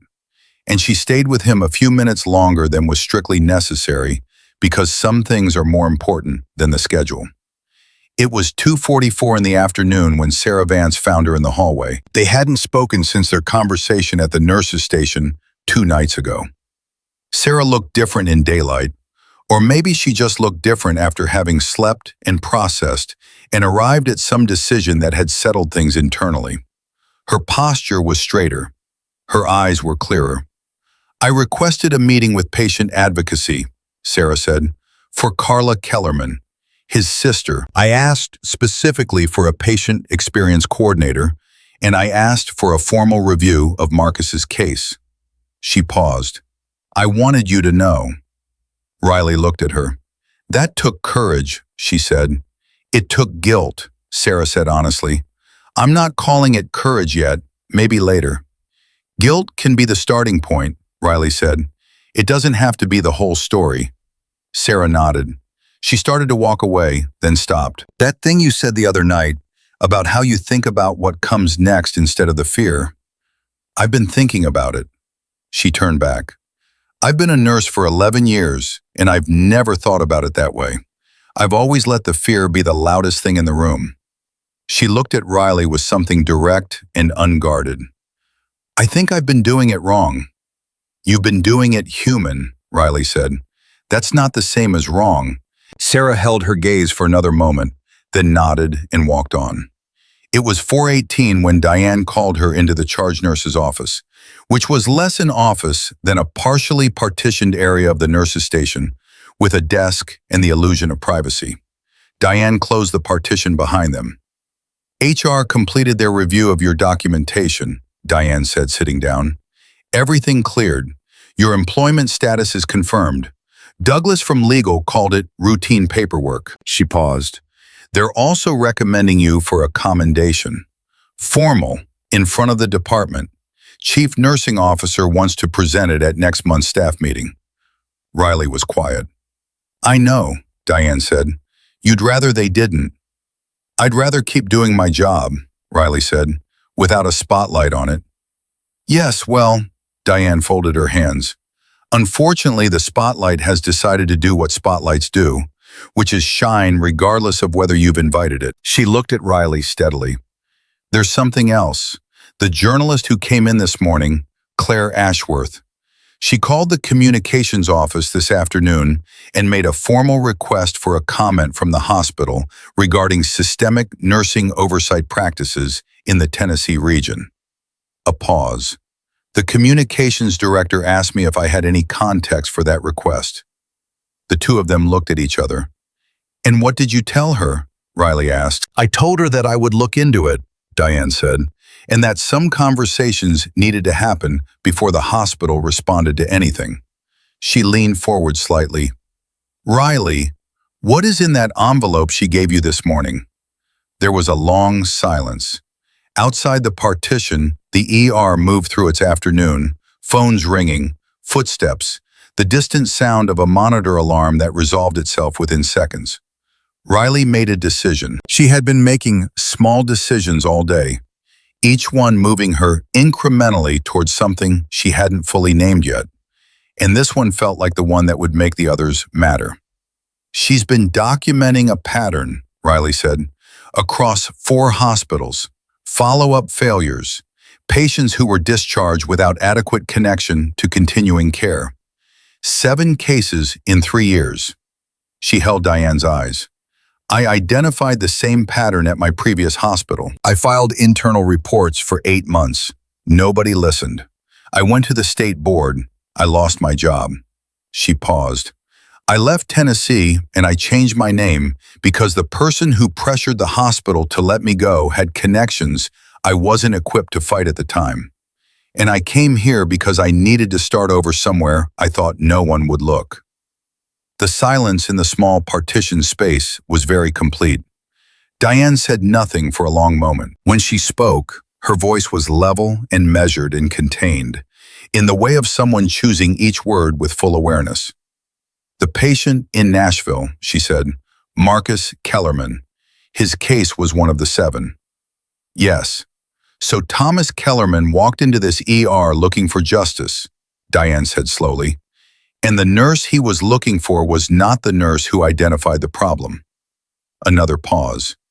And the nurse who identified the problem was the one who stepped in to stop him. Riley did not say anything to this, because there was nothing to say that wasn't already hanging in the air between them. Diane sat back in her chair. She looked at the ceiling briefly.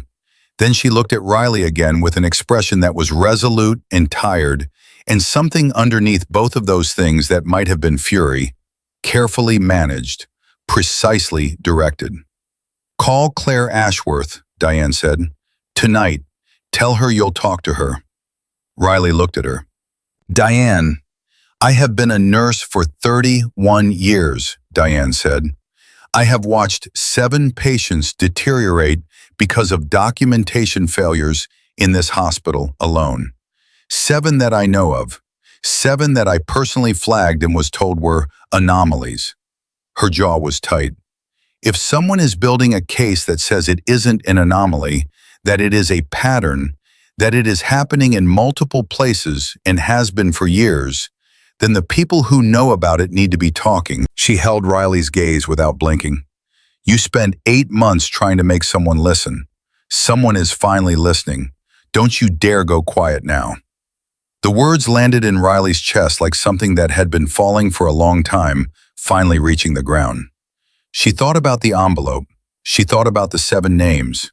She thought about Marcus Kellerman, who had a brother who loved him enough to walk into an emergency room and break everything in his grief. She thought about the 3 internal reports she had written, the ones that were in a desk drawer somewhere in Nashville, filed and ignored and buried.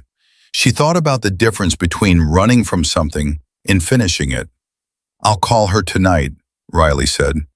Diane nodded once. She reached out and put her hand briefly on Riley's forearm, firm and quick, a gesture that said everything it needed to say in under a second. And then she stood up and slid the partition open and walked back into the ER. And Riley sat there for exactly 1 more minute before she stood up and followed. The afternoon shift stretched toward evening. The light through the ER windows shifted from the flat brightness of midday to something lower and more golden. The kind of light that makes hospitals look almost gentle, which they aren't. Not really, but almost. At 5:51, Riley's phone buzzed in her pocket. She checked it in the medication room, between tasks. A text from Daniel, short and uncharacteristically simple, because Daniel was not usually a simple man. She called tonight. She wants to hear your voice. That's all she said. Riley read it twice. She put the phone away. She went back to her patients.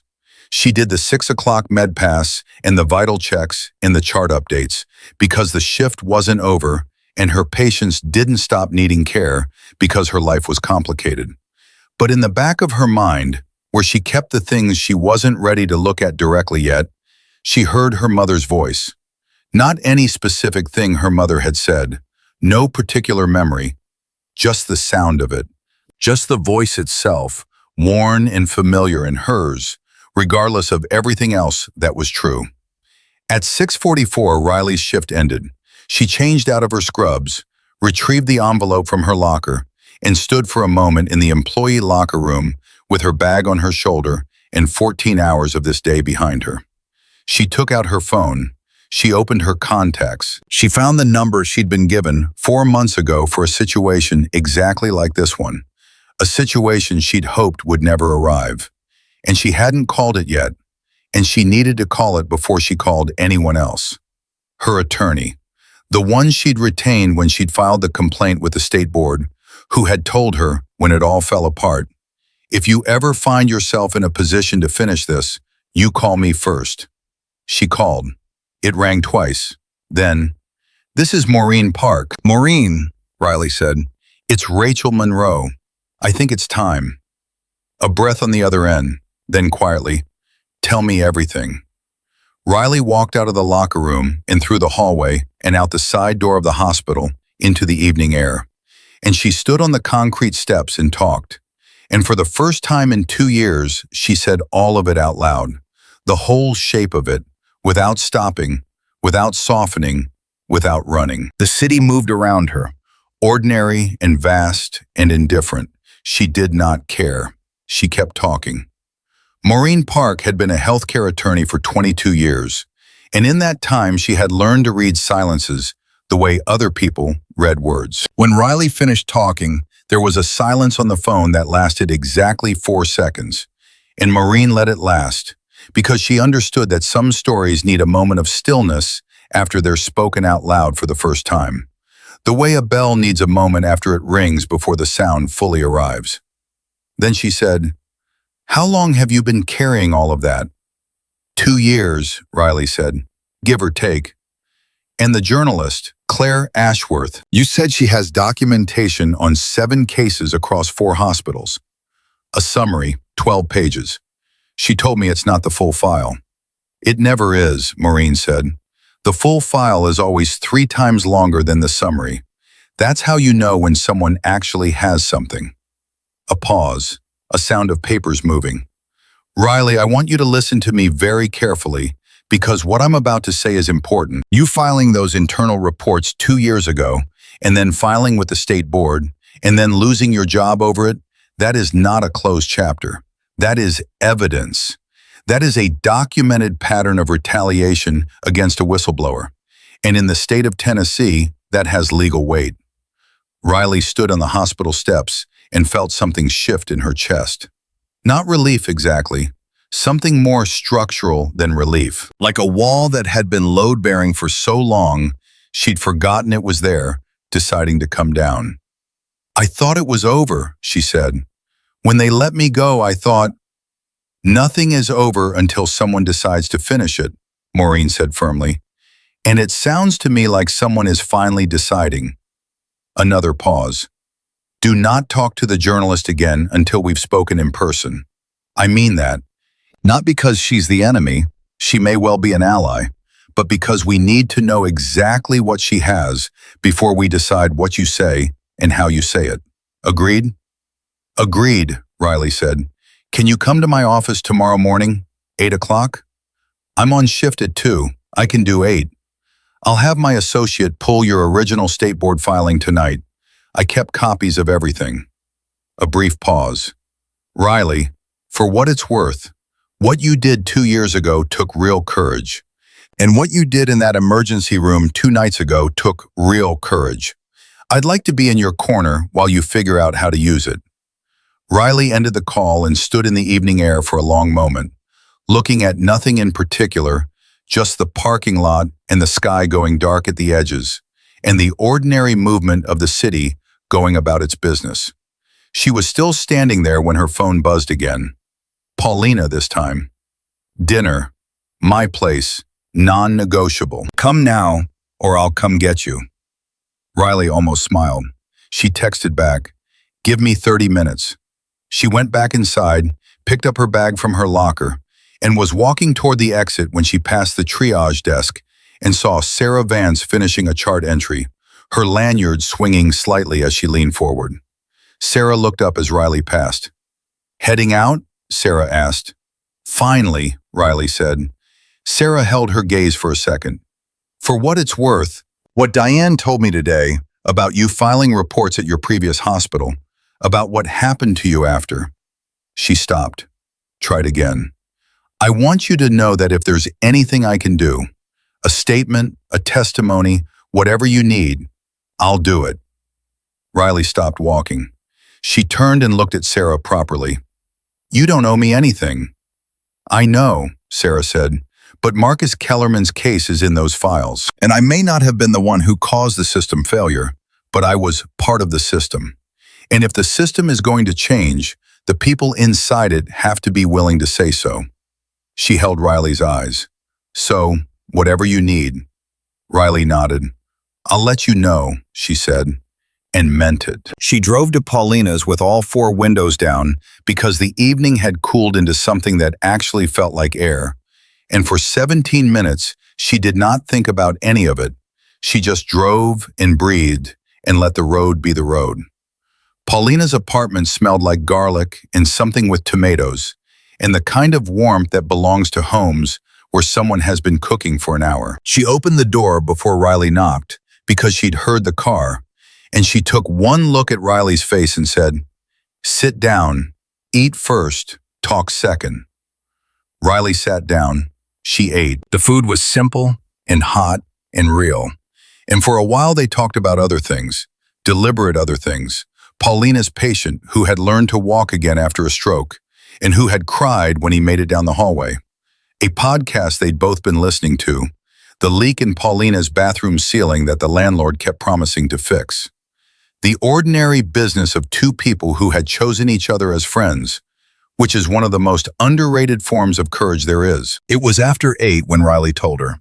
Not everything, but the important parts. The reports, the state board, the job, the name change, Maureen Park, Claire Ashworth, the envelope, the 7 patients. Paulina listened the way she always listened, which was completely, with her full attention and without the anxious need to fill silences with her own voice. When Riley finished, Paulina sat quietly for a moment. So this whole time, Paulina said. Since I've known you.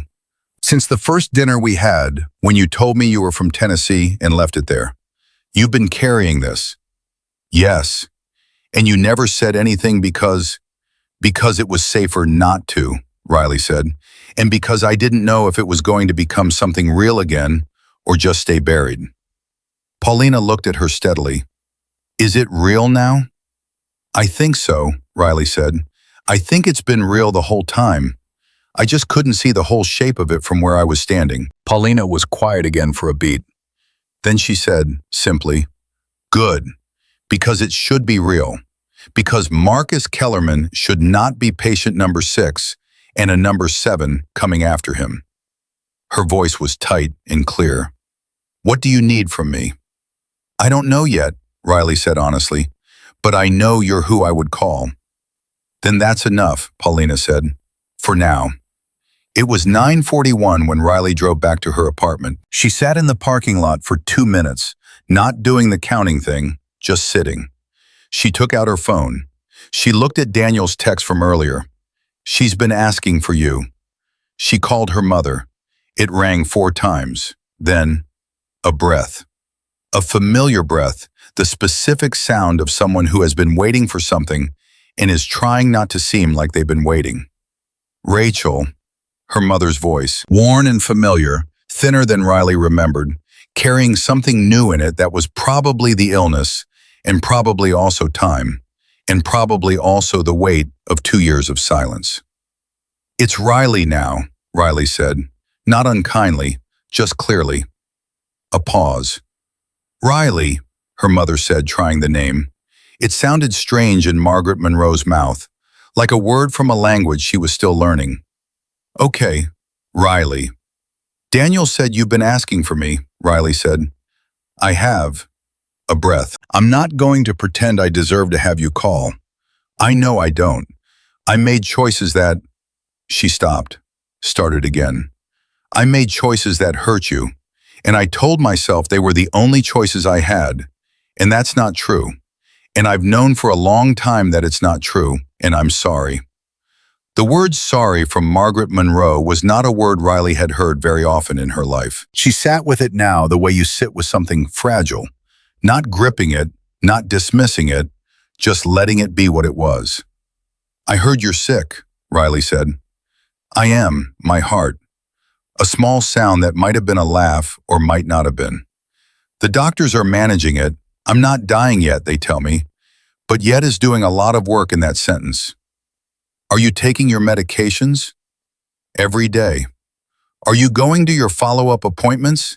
She asked it like a nurse. She heard her mother hear it that way, heard the recognition in the small pause before the answer. Everyone, her mother said. I'm very diligent now. Another pause. I'm proud of you. I've been watching the news. I see what you did in that hospital. I want you to know I'm proud of you, even though I know I haven't earned the right to say it. Riley pressed her free hand flat against the steering wheel and breathed. You can say it, she said. I'm not ready for everything yet, but you can say that. They talked for 23 minutes. It was not a comfortable conversation, and it was not an easy one, and it did not resolve anything that 2 years of silence had left unresolved. But it was real. It was honest in the particular halting way of people who are not practiced at honesty with each other, but are genuinely trying. When they hung up, Riley sat for another minute in the parking lot and let herself feel the full, complicated weight of what had just happened. The grief and the anger and the thing underneath both of those that she had been calling by wrong names for a long time, and that she was finally willing to name correctly.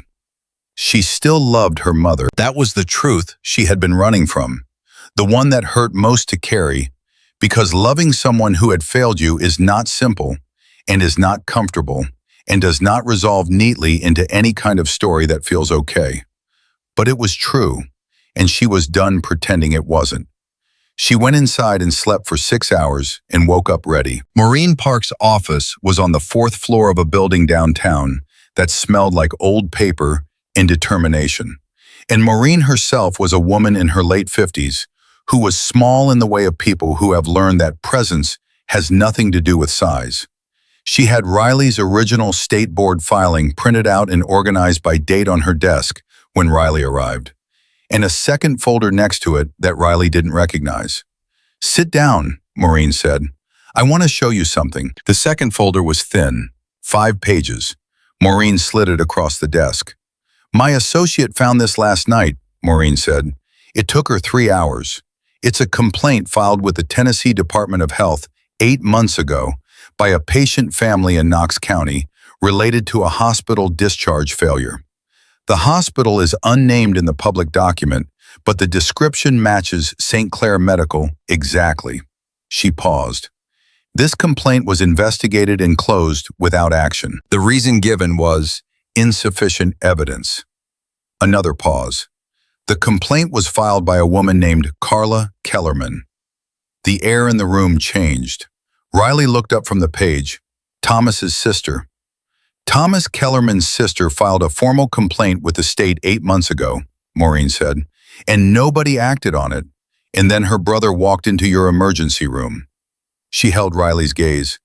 "This is not a coincidence, and it is not a series of isolated events. This is a system that has been failing people in a consistent and documented pattern, and the people who tried to stop it have been silenced, sidelined, or simply not heard." She leaned forward. "Riley, Claire Ashworth's story is important, but there's a legal case here too, a real one. Retaliation against a whistleblower, documented administrative negligence, a pattern that crosses state regulatory lines. If we build this correctly, it doesn't just make news, it changes policy." Riley sat very still. She thought about the 8 months of reports she had filed. She thought about the 3 conversations she had been dismissed in. She thought about packing her car and driving out of Nashville at 6 in the morning and not looking back, telling herself that leaving was the only option left. She thought about Carla Kellerman filing a complaint 8 months ago and getting the same silence Riley had gotten. "What do we need to do?" Riley said. "First, you talk to me fully. Every detail, every date, every name." Maureen had a legal pad in front of her and a pen in her hand. "Then we contact Claire Ashworth together, on our terms, with legal counsel present, and we talk about coordinating the story with the legal action so that neither undermines the other." She paused. "And then we file." "File what?"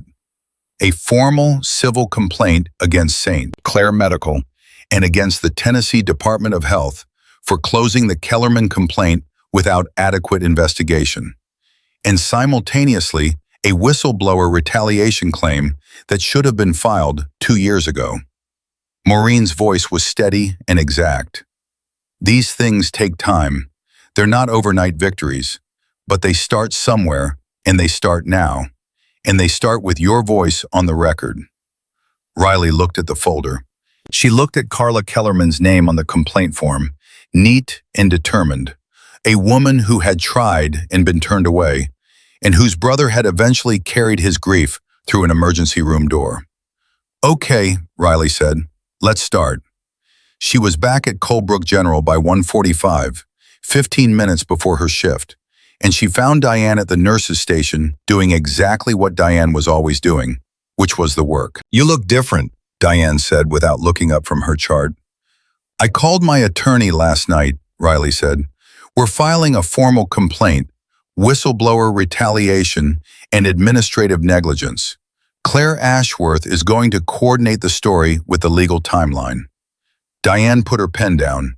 She looked at Riley fully, and her expression was complicated and controlled, and underneath the control was something that in a different person might have been called fierce. "When?" Diane said. "Soon. Weeks, not months. Maureen wants to move while the video is still in the public conversation. She says it creates context." Diane nodded slowly. "What do you need from this hospital?" "Nothing yet, but I may need a character witness at some point, someone who can speak to my clinical judgment and my conduct." "Done," Diane said immediately, not a breath of hesitation. Then she picked up her pen and went back to her chart, because Diane Chu showed her feelings by continuing to do excellent work, which was its own kind of language. It was 4:06 when Riley's shift phone rang, and James handed it to her with a look she couldn't interpret. The voice on the other end was a woman she didn't know, who introduced herself as Linda Ferris from the Tennessee Board of Nursing. Riley stopped walking and stood in the hallway. "Miss Morgan," Linda Ferris said, "or Ms. Monroe. We've been made aware of some developments related to a complaint filed with our office approximately 2 years ago. I'm calling because we've reopened the investigation." The hallway was very quiet. "Reopened?" Riley said. "Yes, we received new information this week from 2 sources. I'm not able to tell you who they are, but I can tell you that the new information substantially changes the picture." A pause. "I want you to know that our office takes whistleblower cases seriously, and I want to apologize for the way your original complaint was handled. You deserve better than what you received." Riley stood in the hallway of Colebrook General Hospital, one hand on the wall beside her, and she absorbed the apology of a bureaucracy that had failed her, and she let it land without deciding yet what to do with it. "Thank you for calling," she said. "My attorney is Maureen Park. Please direct any further contact through her office." "Of course," Linda Ferris said. "Ms. Monroe, what you did 2 years ago took real moral courage. I hope you know that." Riley ended the call. She stood there for 30 seconds. Then she pushed off the wall and kept walking because the shift was still going and her patients were still there. And some things don't stop just because the world is rearranging itself around you. At 5:30, James found her at the medication station. "You okay?" he said. He asked it like someone who was genuinely asking, not making conversation. "Yeah," she said. Then, because she was trying to be someone who told the truth, "Complicated, okay, but okay." He nodded. He was quiet for a moment, and then he said, "For what it's worth, what I said the first night, about Beaumont, about your name, I was suspicious of you. I want to say that plainly. I know you were. And I was wrong to be, or not wrong exactly, but..." He stopped. "I was looking at the surface of things. I'm good at reading surfaces. You don't have much of one. That made me nervous." "Most people need surfaces," Riley said. "They help people know what to think about you. What do you have instead?" She thought about it. "Action," she said. "I have what I do." James was quiet for a moment. "Yeah," he said. "I noticed." He picked up the chart he'd come for and walked away, and it was the closest thing to an apology she was going to get from James Ortega, and she respected him for the fact that it was real. 3 weeks later, Claire Ashworth's story ran in the Tennessean. It was 4,200 words and occupied most of the front page and the entire inside spread of the Sunday edition. And it ran with a photograph of Riley Morgan in her scrubs, taken outside Colebrook General, that Riley had approved because Maureen had told her that being visible was now a form of protection, and she was learning to believe that. The story named 7 patients. It named the 4 hospitals. It named the administrators who had received and dismissed internal reports. It named the state board official who had closed the Kellerman complaint without adequate review. It quoted Sarah Vance, who had given a statement about the follow-up failure in Marcus's case that was 4 sentences long and cost her something she had decided was worth paying. It quoted Diane Chu, who said what she had to say in exactly 37 words and made every one of them count. And it quoted Riley Morgan, who said, among other things, this: "I did not set out to be a whistleblower. I set out to do my job. And when doing my job meant telling the truth about something dangerous, I told the truth. I lost almost everything because of it. I lost my job, my name, my city, 2 years of my life. And I am here to tell you that I would do it again, because the 7 people in this story were real people who mattered, and someone had to say so." The story was picked up by 16 national outlets within 48 hours. The Tennessee Department of Health announced an expanded review of discharge protocol compliance across all licensed hospitals in the state 4 days after publication. St. Clair Medical issued a statement that their legal team wrote, and their communications team hated, which used the phrase deeply committed to patient safety 4 times without saying anything, and which Maureen read aloud to Riley over the phone in a tone that managed to be simultaneously professional and devastating. The whistleblower retaliation suit was filed on a Tuesday morning, and the press conference outside the courthouse was attended by 3 cameras and a dozen reporters. And Riley stood at the microphone in a blazer she had bought specifically for this occasion because Maureen had told her to look like someone who was staying, and she had decided that was exactly who she was. And she spoke for 4 minutes without notes, clearly and without apology, and when she was done, there was a silence before the questions started that felt like something being acknowledged. She called Daniel that evening. "Mom saw it," he said immediately. "The press conference. She recorded it." "I know," Riley said. "She texted me." A pause. "She's proud of you," Daniel said. "She keeps saying it." "I know," Riley said again. "Are you going to go see her?" "Soon," Riley said. "I'm not ready for soon to mean next week, but I'm closer than I was." "That's enough," Daniel said. "That's more than enough." She went back to her shift.